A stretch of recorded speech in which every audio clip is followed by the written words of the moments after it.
Bahkan ini bertolak belakang dengan buku saya yang saya bawa sekarang itu, bukunya Erich Fromm. Tapi saya pernah nonton video ini kan kalau kata Pak Founder tadi menyinggung tentang 2045 nanti, yaitu apa tadi, bonus demografi. Artinya kita yang berperan, artinya seperti kita melaksanakan diskursus pada malam hari ini adalah suatu persiapan kita untuk menyiapkan anak muda, yaitu memperdalam ilmu pengetahuan khususnya di bidang literasi, kan seperti itu. Saya pernah menonton video ketika ada seorang pemuda ingin melamar pekerjaan, dia selalu ditolak, dicoba lagi ditolak, dicoba lagi ditolak lagi. Akhirnya dia tanya kepada salah satu temannya yang diterima secara gampang seperti itu. Dia tanya, ternyata temannya ini masih tidak mengaku. Dia mengaku bahwa dirinya memang berpotensi untuk masuk di pekerjaan itu di perusahaan besar seperti itu. Nah, pemuda ini masih belum percaya. Kenapa kok saya tidak diterima? Padahal saya berpotensi, saya mempunyai ijazah ini dan lain sebagainya seperti itu. Ketika ditanya kepada temannya lagi, ternyata dia punya orang dalam. Akhirnya gampang untuk masuk ke dalam, untuk diterima seperti itu. Akhirnya pemuda ini mempunyai cara berkas-berkas pendaftarannya itu dikasih uang di dalamnya. Akhirnya diterima seperti itu. Nah, kalau seperti ini kan, ketika orang ini, anak muda ini memang berpotensi dan berpengetahuan, berilmu, berpendidikan, tapi dia harus mengikuti alur, mengikuti arus, dia mengikuti sistem yang ada. Nah, takutnya teman-teman atau pemuda-pemudi yang sekarang ini juga mengikuti arus atau sistem yang ada seperti itu. Karena kita ketahui bahwa pejabat-pejabat hari ini seringkali masih ada, bisa dikatakan masih ada, meskipun sudah tidak mayoritas, masih ada entah kepala desa atau yang lain sebagainya yang tidak lulus di tingkat SMA atau apa bisa bergelar, bisa mempunyai gelar seperti itu, SPD, SH dan lain sebagainya. Itu dengan gampangnya mempunyai gelar. Ya, salah satu caranya dengan hanya bermodalkan uang seperti itu. Jadi ini kan artinya kita mengikuti alur atau mengikuti sistem yang ada. Menurut saya bagaimana untuk mengatasi atau pandangannya? Iya, betul. Saya rasa sekarang itu memang ada beberapa yang apa ya istilahnya, memperdagangkan jabatan, sehingga orang dalam itu menjadi hal yang utama, sedangkan pengetahuan menjadi pelayannya. Tapi saya rasa begini Mbak Moderator, bukan apa ya, alur pikirnya bukan begitu, tapi begini. Di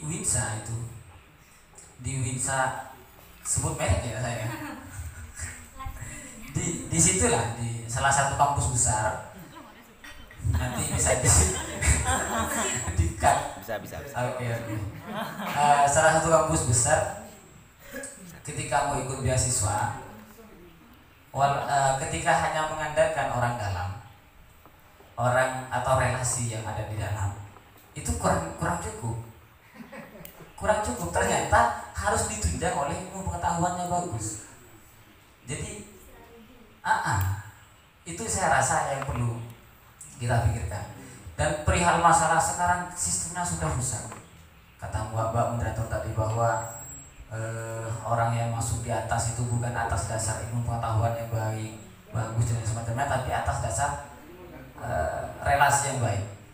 Nah, itu sebenarnya jauh-jauh tahun-tahun yang lalu sudah dikatakan oleh, sampai Karl Marx ingin revolusi, sampai Lenin revolusi berdarah, terus Antonio Gramsci revolusi intelektual, semacam ini. Maksudnya apa ya, intelektual organik. Dengan kita membangun kekuatan yang semacam ini, tidak memperdagangkan ideologi kita, artinya kita sudah membangun intelektual organik sehingga bisa mengkonter hegemoni yang selama bertahun-tahun dikekang oleh orang-orang atas. Kira-kira begitu, Pak. biar tidak saya terus yang bertanya atau yang diskusi hanya kita berdua, Bapak pemantik, saya akan siap. Saya akan membuka satu pertanyaan dulu para peserta diskursus pada malam hari ini. Silahkan. Mungkin ada yang mau mengeluarkan pernyataan atau pertanyaan?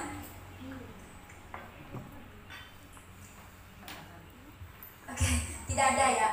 Padahal yang saya harapkan, karena memang tadi disebutkan oleh Kak Rof Muhammad ini, yang hadir adalah orang-orang yang sangat luar biasa. Ada senior kita, ada juga ketua komisariat saya ini. Saya berasa malu banget. Komang sorry, terus ada juga ketua LPM mental. Karena saya tahunya di Stital, saya sebutkan. Kalau Kak Rof tadi kan menyebutkan di Stai Alhamdulillah, saya tahunya di Stital itu ada ketua LPM mental. Terus ada juga bendahara umum BEM Stital, saya sebutkan. Juga kader-kader terbaik Stital juga hadir di sini. Dan seluruh tamu undangan yang sangat luar biasa. Saya harapkan diskursus pada malam hari ini berjalan sangat masif. Jadi antara pemantik, moderator dan juga peserta ini saling berkesinambungan agar diskusi pada malam hari ini berjalan dengan aktif seperti itu. Silakan, mungkin ada peserta yang ingin bertanya, silakan berdiri, sebut nama. Assalamualaikum warahmatullahi wabarakatuh. Saya Muhammad Jawati, Ketua Umum Lembaga Pers Mahasiswa Stital Budi Nusantara. Jadi apa yang disampaikan tadi oleh Allah Saburi, Founder Pendidikan Literasi, dan saya juga anggota Pendidikan Literasi, dan juga yang disampaikan oleh Bapak Ahmad tadi, oleh sahabat Rofi. Jadi yang disampaikan di awal sampai akhir saya mencatat semua. Di antara yang disampaikan ada hal yang menarik memang, yaitu terkait masalah zaman sekarang, yaitu lebih mendahulukan terhadap li dan juga orang dalam, kan seperti itu. Itu yang terjadi sekarang. Bahkan ini bertolak belakang dengan buku saya yang saya bawa sekarang, itu bukunya Erich Fromm, seorang dari Kanada, yang judul bukunya adalah The Art of Living. Dia mengatakan bahwa seseorang itu akan laku di pasaran apabila dia mempunyai karakter pemasaran. Itu menurut Erich Fromm dalam bukunya The Art of Living. Kemudian Stephen Covey juga mengatakan seperti itu. Kemudian juga Robert Greene juga mengatakan seperti itu dalam bukunya yang berjudul 48 Hukum Kekuasaan. Jadi orang yang melakukan ingin merangkak ke sesuatu yang lebih tinggi itu adalah meneliti. Pada zaman sekarang saya akan menyampaikan sebuah teorinya Erich Fromm, yaitu adalah karakter pemasaran. Nah, sebenarnya sekarang ini yang menjadi pertanyaan adalah kualitas diri. Saya mengasumsi dari teorinya Erich Fromm itu seperti ini.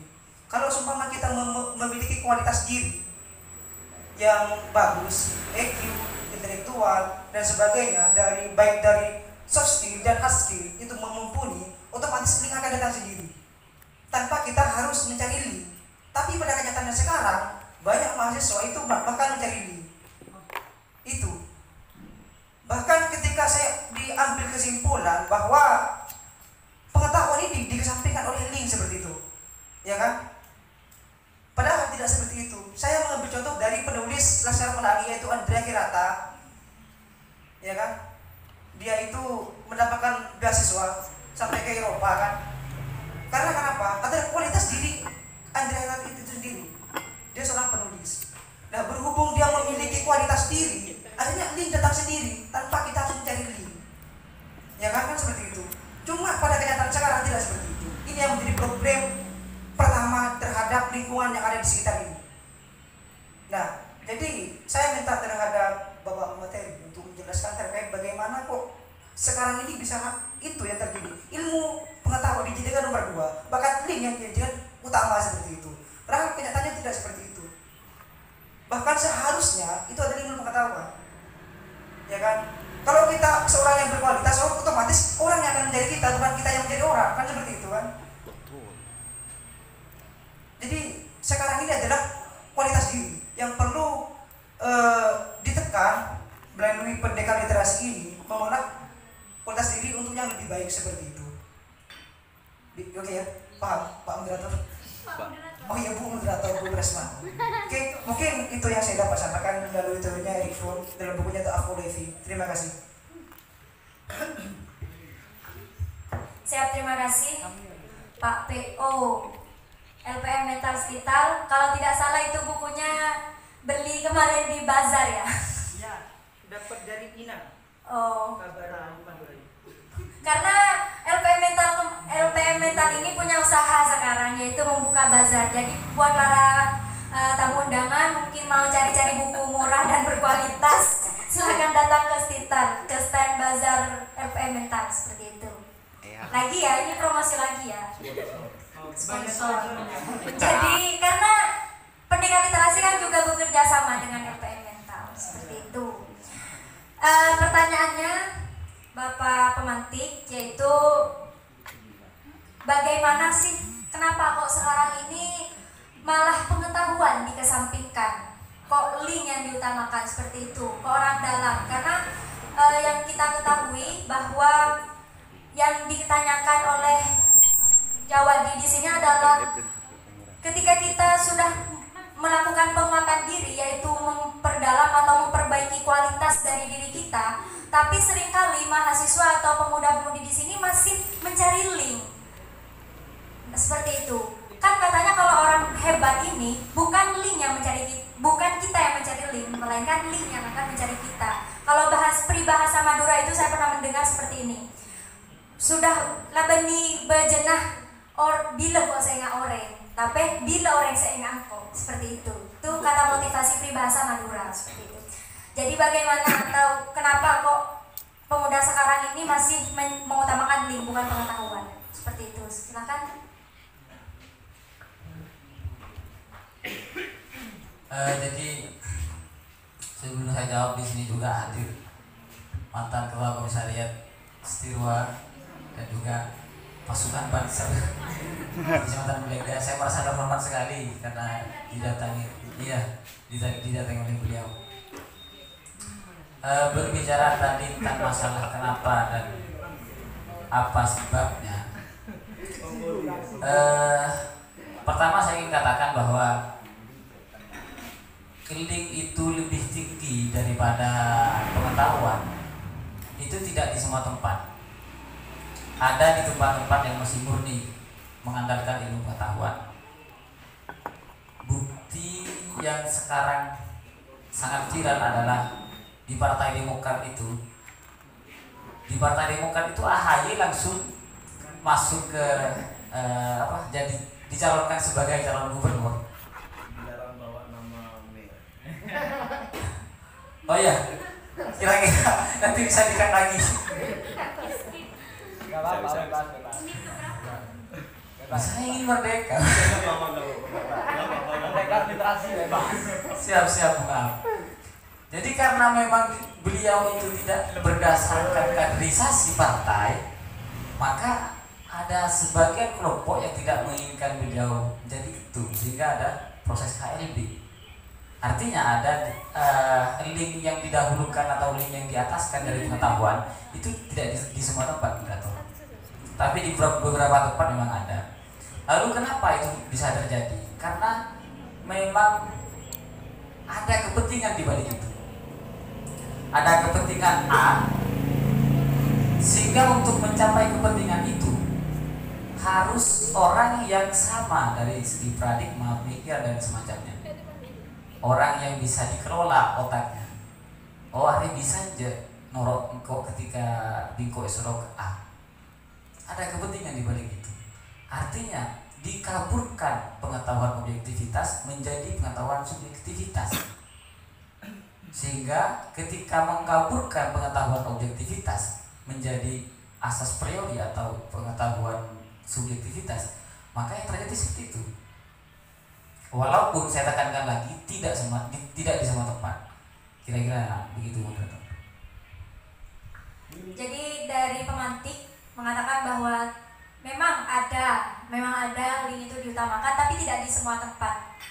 Kalau menurut saya sih pandangannya memang bisa jadi link itu kita dapat dari proses pemantapan pengetahuan kita. Contoh sekarang ini kita kan dalam rangka diskursus ini, dalam rangka memperdalam atau agar nantinya pemuda-pemudi ini bisa mencintai literasi. Nah, dari sini kita juga bisa mendapatkan link. Entah link pekerjaan atau link komunitas-komunitas yang lain yang dibutuhkan oleh kita, seperti itu. Jadi link juga bisa kita dapat dari proses pengetahuan kita, seperti itu. Silakan kepada penanya, mungkin ada tanggapan. Jadi kalau seumpama memang link itu ada yang lebih didahulukan daripada pengetahuan kan seperti itu.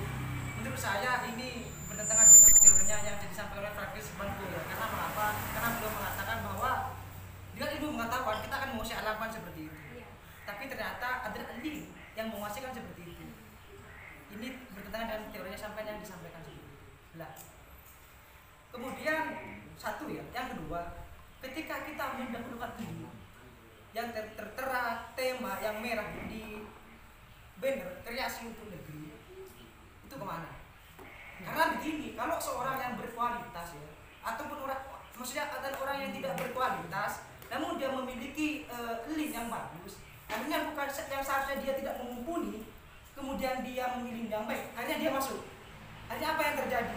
Ketika dia sudah masuk, maka dia tidak berkualitas di sana. Satu. Terus kreasi untuk negeri ini bagaimana? Kalau tempat-tempat yang strategis tidak ditempatkan pada pengetahuan yang didahulukan, bahkan ilmu kan seperti itu. Ini kreasi untuk negeri ini bagaimana? Rusak loh. Itu kalau ilmu yang didahulukan lagi ilmu pengetahuan seharusnya seperti itu. Terima kasih.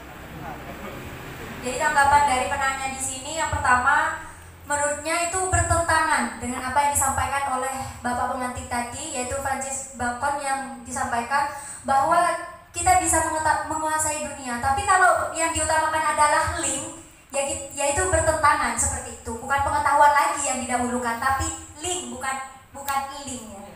Link. Nah, yang kedua, kalau kita mendahulukan link, itu tidak sesuai dengan tema atau apa sih ini namanya Pak Founder? Jargon atau grand desainnya, yaitu kreasi untuk negeri.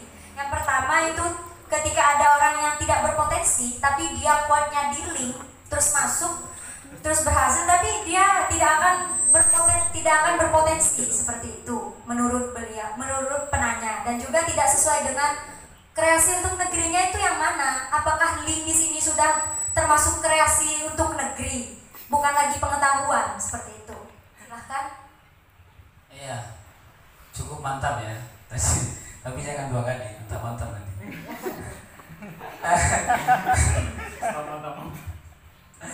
Saya tadi di awal ketika membawakan tentang masalah Francis Bacon, saya berbicara teori.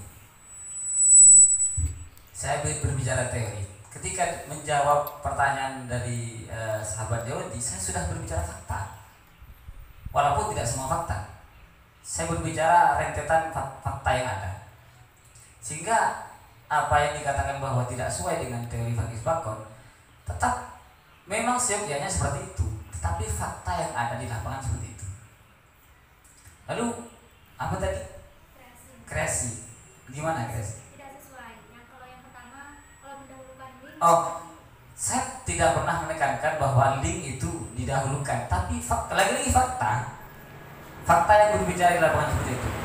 Maka kata Gus Dur, jangan sekali-kali kita didikte oleh fakta, tapi kita counter fakta itu. Kita membalikkan atau kita balik mendikte fakta itu, atau membuat fakta baru. Kira-kira begitu, Pak Moderator. Jadi penegasan dari Bapak pemantik bahwa tidak ada istilah link ini didahulukan seperti itu. Jadi bagaimana penanya? Satu kali lagi ya. Oh iya. Iya. Jadi yang perlu digarisbawahi adalah counter attack ya.